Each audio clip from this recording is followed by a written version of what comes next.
माँ बताओ ना, आप क्या सोच रही हो? आपको पहले कभी तो इतना सोचते हुए नहीं देखा मैंने। आज ऐसा क्या हुआ जो आपके माथे पर चिंता की लकीरें उभर आई हैं? गुड़िया ने स्कूल से वापस आकर माँ को चिंतामग्न देखकर एक ही सांस में यह सब कह दिया था।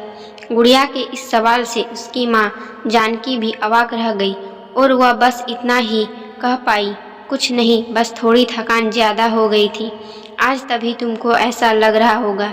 गुड़िया के बाल मन ने माँ की बातों को सही जाना और उसने अपनी माँ को गले लगाते हुए कहा, मैं भी अब आपके काम में हाथ बटाया करूंगी, जिससे आप पर काम का बोझ नहीं होगा। गुड़िया की इस बात पर उसकी माँ ने कहा, तुम अभी बस पढ़ाई में ध्यान दो, काम मैं देख लूंगी। माँ बेटी की इस वार्तालाप के बाद गुड़िया पढ़ाई करने में लग गई, पर उसकी माँ वहीं बैठे बैठे भूतकाल में चली गई और पुरानी बातों को याद करने लगी। जानकी एक गरीब परिवार की इकलौती संतान थी और उसके जन्म के कुछ सालों बाद ही उसकी माँ का देहांत हो गया था। इससे अब वह और उसके पिता दो ही लोग घर में रह गए थे। उसके पिता को शराब पीने की बुरी आदत पड़ गई थी और इसी लत ने एक दिन उसकी भी जान ले ली। तब तक जानकी 18 बरस की हो गई थी और माँ के बाद पिता की भी मौत हो जाने के कारण मामा के यहाँ रहने लगी और उन्हीं लोगों ने कुछ दिनों बाद उसका विवाह एक स्वजातीय है लड़के के साथ करा दिया। इससे जानकी का दुर्भाग्य ही कहेगा कि उसका पति भी हो जाने के कारण मामा के यहाँ रहने लगी और उन्हीं लोगों ने कुछ दिनों बाद उसका विवाह एक स्वजातीय है लड़के के साथ करा दिया।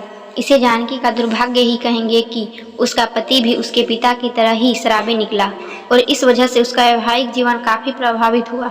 शादी के 2 साल बाद ही उसका पति भी अत्यधिक शराब के सेवन की वजह से दुनिया में नहीं रहा। उस समय जानकी गर्भवती थी और बाद में उसने एक लड़की को जन्म दिया अपने बेटे की, और लड़की पैदा होने के बाद जानकी के ससुराल वालों ने उसे प्रताड़ित करना शुरू कर दिया और अंततः एक दिन उन्होंने जानकी और उसकी बेटी को घर से निकाल दिया। उस अप्रत्याशित संकट के बाद जानकी लगभग टूट सी गई और उसने आत्महत्या करने की ठान ली। पर जब उसे अपनी मासूम बेटी का ख्याल आया तो उसने अपना इरादा बदल दिया और अब उसने अपनी बेटी के साथ नया जीवन शुरू करने का निश्चय कर गांव छोड़कर पास के शहर को अपना नया ठिकाना बना लिया। शहर में जानकी रोजी मजदूरी कर अपना और गुड़िया का पालन पोषण करने लगी। हालांकि यहाँ भी उसके काफ़ी परेशानियों का सामना करना पड़ा, क्योंकि एक महिला को अकेले देख समाज के सफ़ेदपोश भूखे भेड़िए किस हद तक गिर जाते हैं, यह किसी से छिपा नहीं। परंतु इन सब झंझट को झेलते हुए भी जानकी ने न केवल गुड़िया की अच्छी परवरिश की, बल्कि उसका दाखिला भी एक अच्छे स्कूल में करा दिया।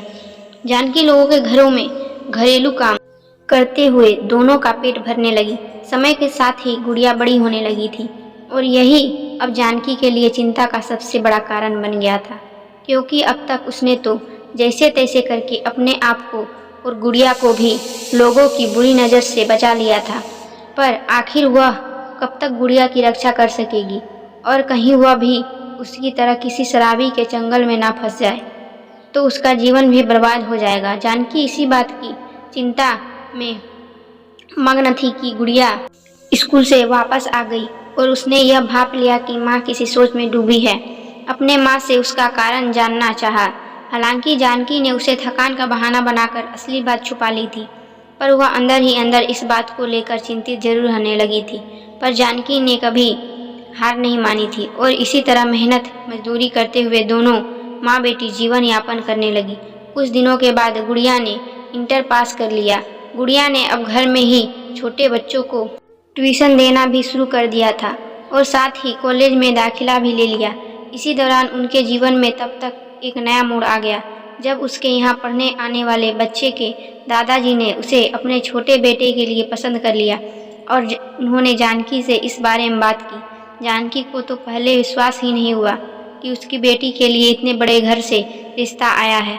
उसने जब यह बात गुड़िया को बताई तो उसने माँ से कहा कि मेरा जीवन तो आप ही की देन है माँ, हर फैसला मुझे मंजूर है।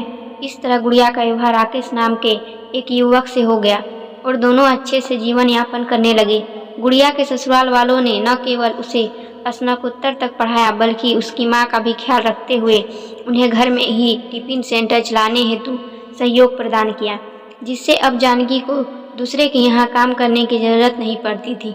इस तरह जानकी ने अपनी इच्छा शक्ति और मेहनत के बल पर यह साबित कर दिया कि कोई महिला अगर करने की ठान ले तो हर विरोध के बावजूद वह सफल जरूर हो सकती है। नारी को दिए गए अबला के खिताब से मुक्त होने का मूल मंत्र देकर जानकी दूसरी महिला के लिए आदर्श बन गई।